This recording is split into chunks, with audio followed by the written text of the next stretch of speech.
Okay, good day mga ka-airsoft. Good day mga ka-bigman. Man, walang katulad, gamit ay legit, laging panalo pag sukat. Sniper o pistol, lahat ay fire. Kami ang top airsoft provider. Big man, walang katulad, gamit ay legit, laging pagaman binitin siya. Laging may bago, laging legit.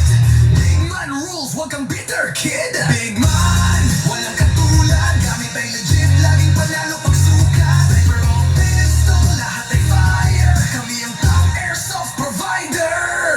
Okay, hello po. Good afternoon sa inyo. Good afternoon mga ka-bigman. Good afternoon mga ka-airsoft, no?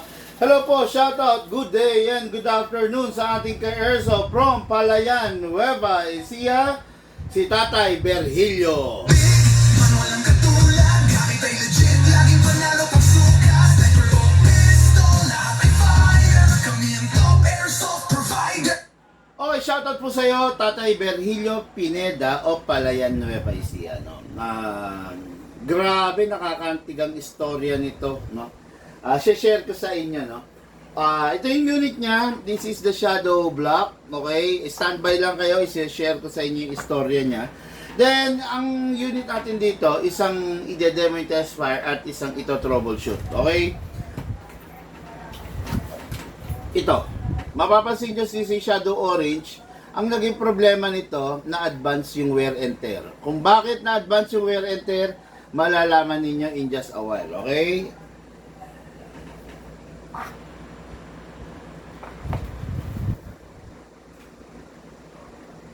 Okay, malalaman ninyo in just a while, ipapakita ko sa inyo. Ito ayan na. Papansin nyo, ito, yung slide stopper, hindi na siya kumakawit. Anong dahilan niya, bakit hindi kumakawit? Makikita nyo mamaya, okay? Ipapakita ko sa inyo, no?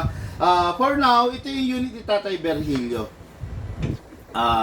This is HCC Shadow na Black Edition, yung Rare Edition. Ganito ang storya nito mga ka-airsoft, no? Si Tatay Berhilio ay isang magsasaka. Nangangarap lang na kahit pa paano may panlibang-libang siya. Alam niyo naman kasi mga ka-airsoft, no?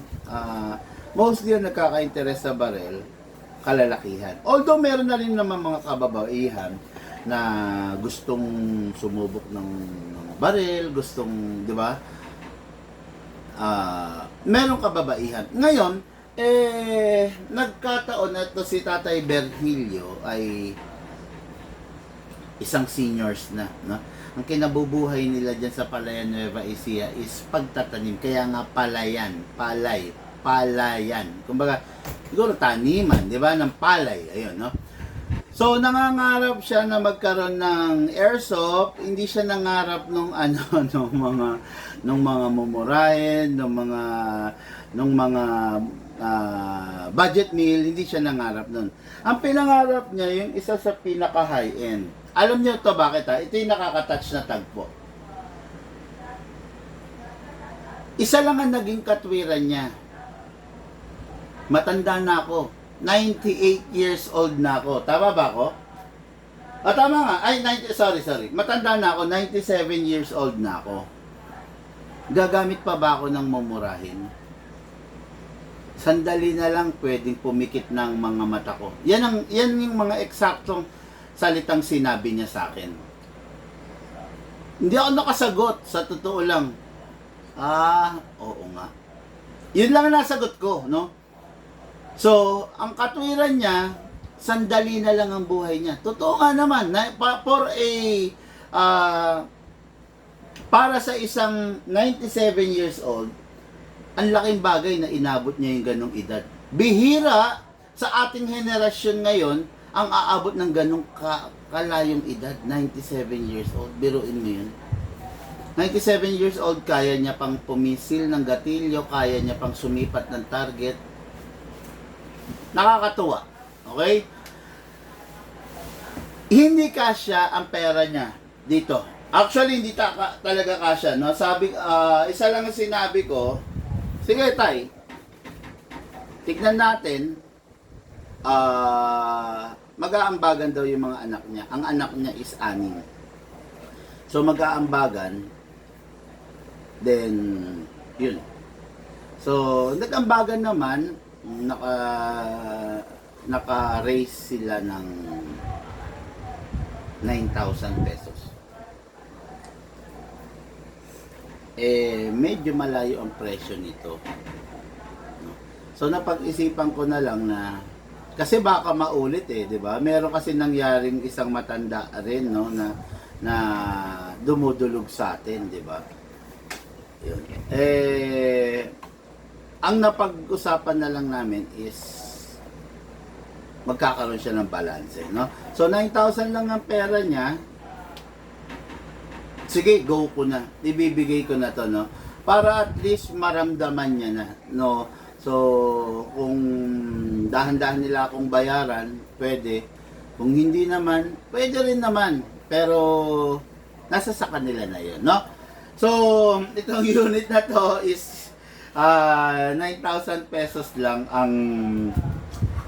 ang pera nila na napag-ambagan, no?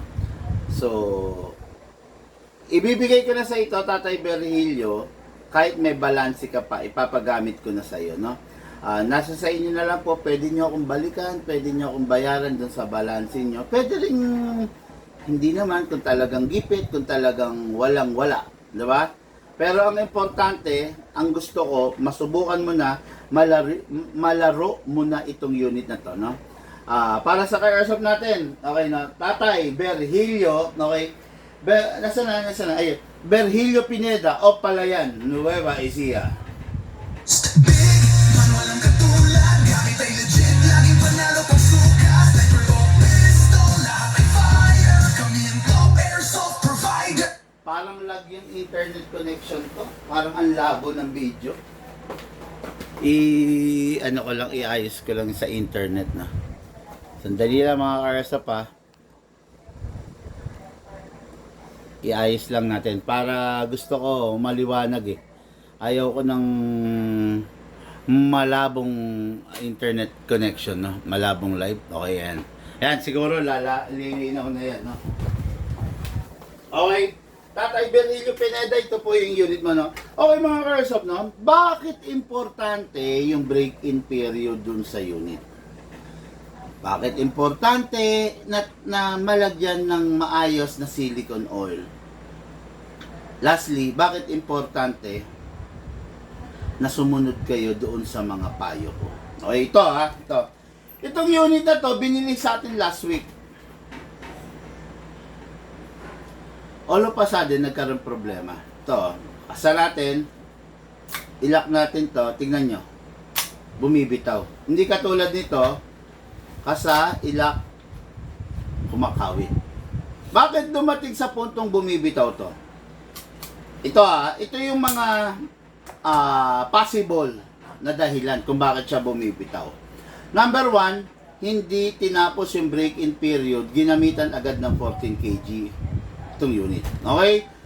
Itong unit na to is capable of 12 kg, 14 kg, and CO2. But it doesn't mean na gagamitan mo na agad ng 14 kg sa una pa lang.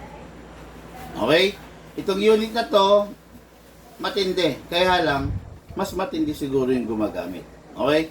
Pangalawa, itong unit na to, dapat, kahit high-end siya, nilalagyan natin ng maayos na silicone oil. Diba? Maayos dapat.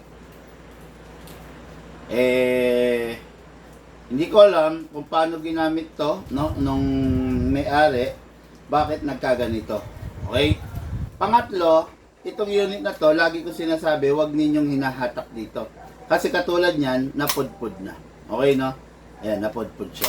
Okay? I hate to do this, pero i-advance natin ang wear and tear nitong unit na to. Okay? Sabi ko nga sa inyo, ayun, ito nang niratsyada ng niratsyada. No? Naubos siya.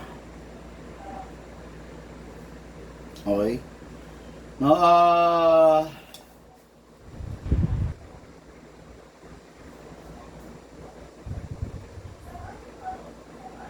tingnan niyo kung gaano kadumi, ha. Paint tissue, look.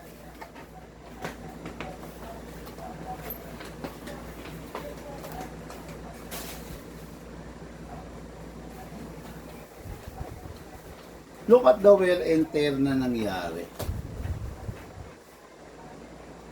Ayan. Ito mo. Isang linggo pa lang to mga karsa pa. Tingnan nyo kung gaano kadumi. Kaya yung mga hindi dyan nagpapamaintain ng unit. Tignan nyo, isang linggo pa lang to. Tignan nyo kung gaano siya kadumi.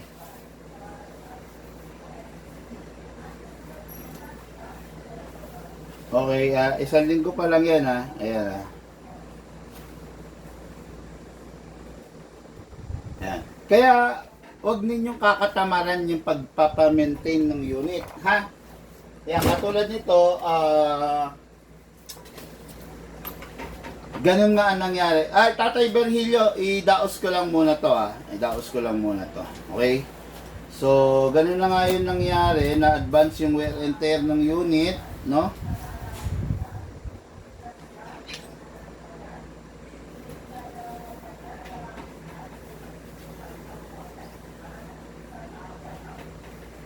Hindi ko alam kung paano ginamit to. Grabe. No?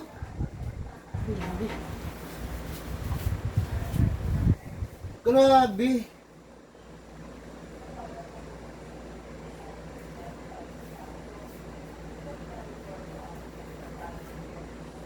No?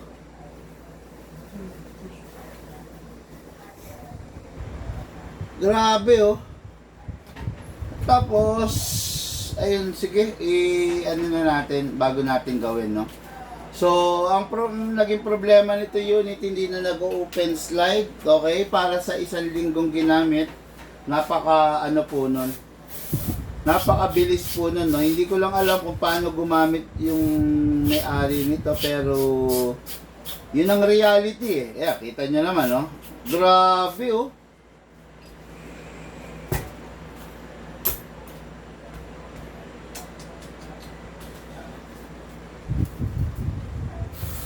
Yung isang linggo parang katumbas ng 3 buwan.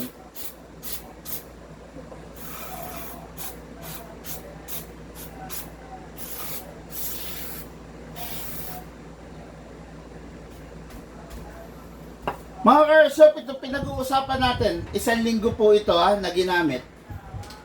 Hindi ko alam kung paano ginamit, pero isang linggo pa lang po ito. Ano to? Walang tulugan? No? Siguro 24 hours, no?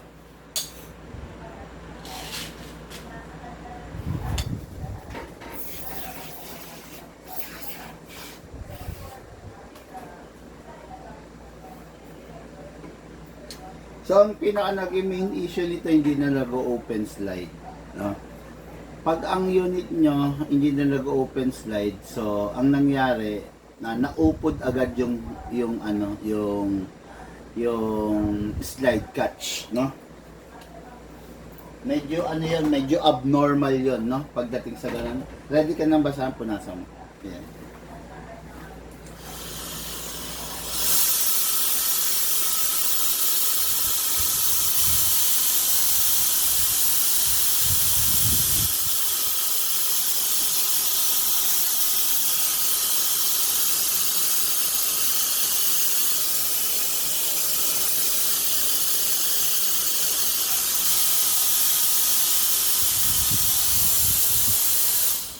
Punasan mo, tapos pakita mo yung wear and tear. Ha? Uneven wear and tear.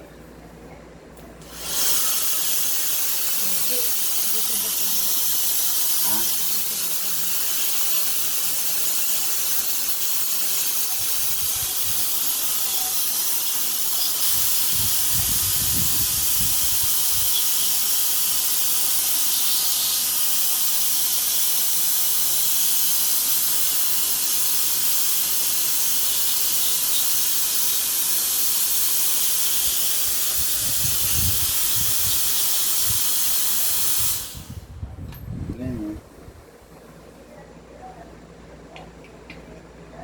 Yung gumagamit nito, hindi ko alam kung kanan o kaliwete. Ito, lagi ko sinasabi sa inyo na pull back nyo lang. Tignan nyo to mga ka-airsoft na upod siya. Ayan o, yung part na yan.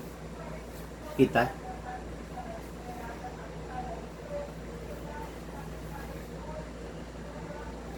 Ayan. Naupod siya, napudpod, no? So, ang agang napudpod kesa dun sa inaasahan. Okay? So, very abnormal yan. Ngayon, itong gagawin ko, makikita nyo, wag ninyong gagayahin. Kasi, konti pagkakamali nyo lang, ubos ang slide nyo. Okay? Konti pagkakamali nyo lang rito,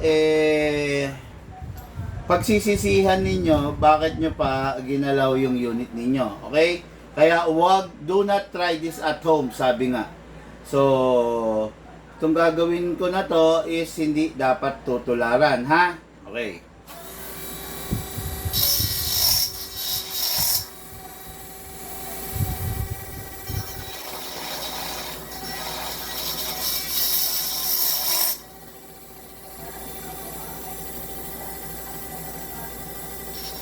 Ang agang na pudpud ng unit, grabe.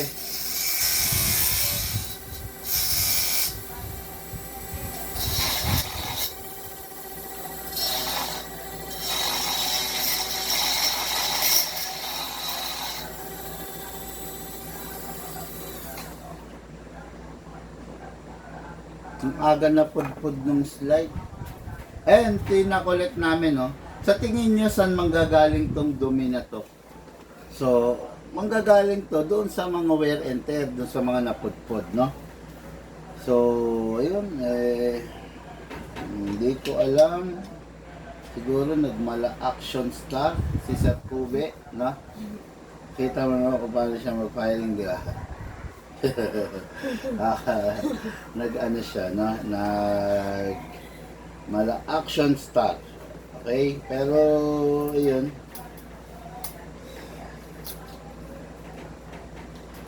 Paano? Ayan, okay, ayan, ha? Balik natin, tignan natin kung nagawa natin, no? Simple lang naman kaya lang,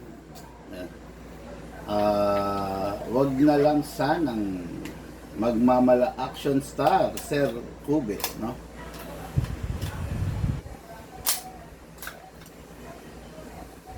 Okay, pull back lang. Wag hahatakin to, pull back. Okay, ayan. Okay na ulit pa magazine niya. Magazine. Okay. Wag na lang atakin, no? Ayan, pull back. Okay na. Okay, ha? Okay. Okay.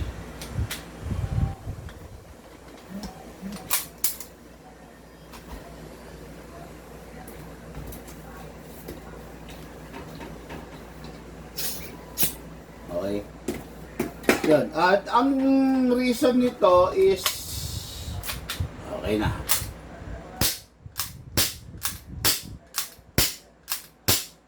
Okay na, ha? Ayan na.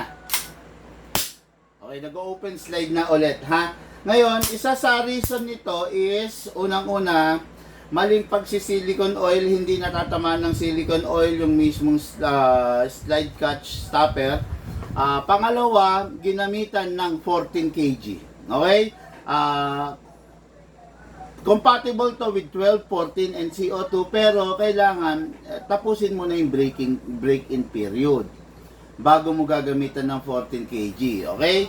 Then, syempre, lastly, yun nga, no? Nagmala action star si Bossing, no? Kinakawit to. Huwag nyo na lang pong kakawitin to.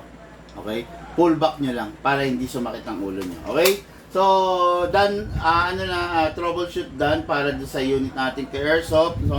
So, going to Pasig na ulit to. Pakipunas, alisin nyo lang. Tandaan mo na ayan, ito yung na-collect namin na dumi, para sa isang 1 week old na pistol, very abnormal to, no, yung ganito kadumi. First time kong naglinis ng isang 1 week old na pistol. Tapos ganito katindi nakuha ko, no? So, ayun lang, medyo nagtataka lang ako sa puntong yon kung bakit ganon, okay? Yan. Unang-una, itong unit is, walang unboxing to, di ba? Walang unboxing to, no? Lagi ko sinasabi sa inyo, yung mga nagpapaship, dapat may unboxing kayo, ha? Itong unit is walang unboxing na isinumiti sa amin. Okay? Pangalawang trouble na to, no? Pangalawang trouble na to. Unang-una, walang unboxing. Pangalawa, ano siya? Anyway, ayun na, no? Sige, di bale. Pagpasensyahan na lang natin yung ka-airsoft natin. Sunod naman po kayo sa mga sinasabi namin, no? Kasi para po sa ating kaayusan yun. Okay, ito naman si Tatay Virgilio. Sigurado ko naman, gagamitin naman niya na maayos yung unit. Okay? Dire-diretso po tayo, review and unbox ng unit ng ating ka-airsoft Tatay Virgilio. Isang magsasaka, isang 97 years old na seniors, dyan sa lugar ng Palilayan na Nueva Ecija. Hindi abot ang pera nila rito. Actually, no, ito ang pangarap niya, si Shadow, kasi ang katwiran niya, sandali na lang siya mabubuhay sa mundo.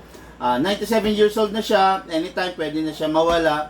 Pero nakakatuwa kasi para sa isang 97 years old, malinaw pa yung mata niya, kaya niya pang pumindot ng gatilyo. Nakakatuwa naman. Okay? Ang pera nila, 9,000 lang. Witness kayo mga airsoft, may balanse sila. Medyo malaki-laki ang balanse nila. Nag-deal na lang kami na kung makaluwag-luwag siya, bayaran na lang niya ako. Pero Tatay Virgilio, ipapadala ko na sa ito, ipapaship ko na sa ito yung unit mo. Nasa sa inyo na lang po kung gusto niyo, kung pag nakaluwag kayo, bayaran niyo ako. Kung babayaran niyo ako, maraming salamat. Kung hindi naman, salamat pa rin po, no? Okay, ang gusto ko lang, kaya ipapadala ko na sa ito, kahit kulang yung bayad ninyo, ang gusto ko lang, magamit mo na, okay? Ikaw na rin na nagsabi, 97 years old ka, anytime pwede kang mawala, anytime pwede kang kunin, at least nagamit mo, okay? Boss, ano kaya sira ng BSR-10 ng anak ko, ayaw magkasa?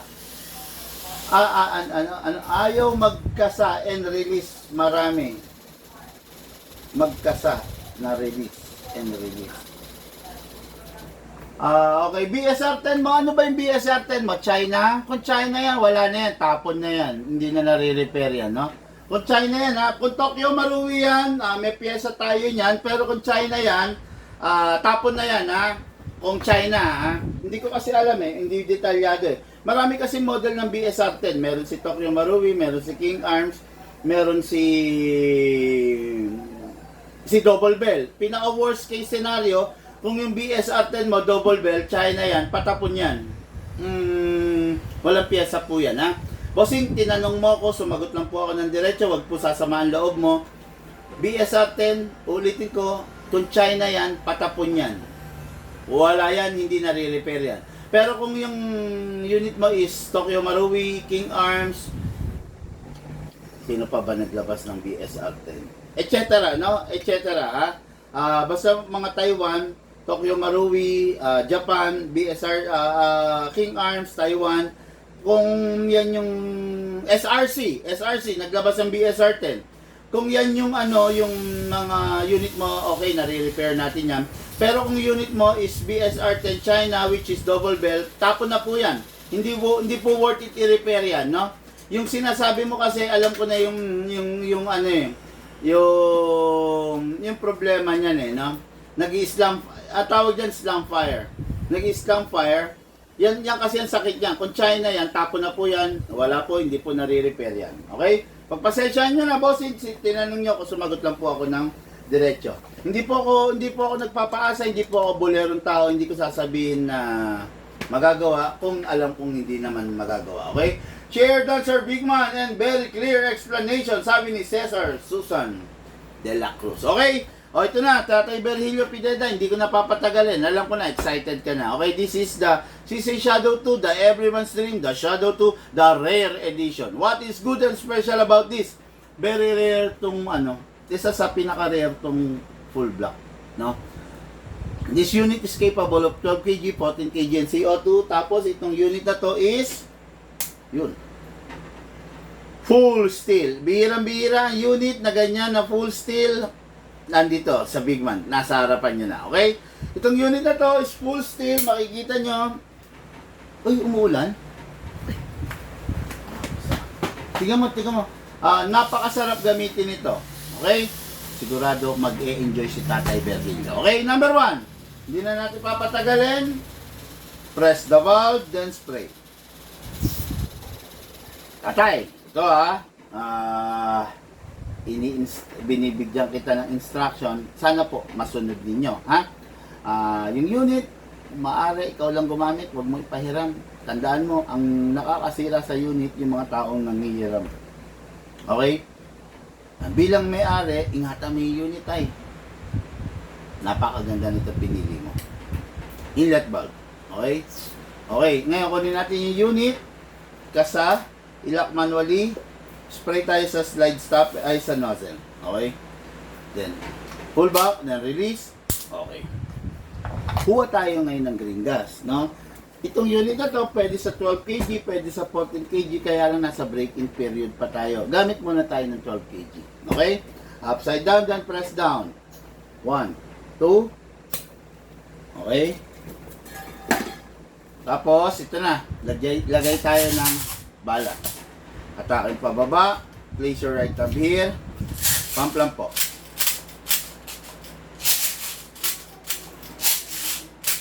Okay, maximum rounds is 27 plus 1, total of 28. Pero I don't suggest na punuin ninyo. Okay? Yung ganyan, pwede na, 20 to 23 rounds, pwede na, wag na masyadong punuin para yung unit hindi na masira. Okay? Pasok. Pasa. Ready to fire. Nagmala action star yung isa ng ginayaw. Pak! Gana na. Pak! Ayan. Normal lang, gamitin lang natin ng normal yung unit, no? Para tumagal po ba. Okay? Firing po tayo.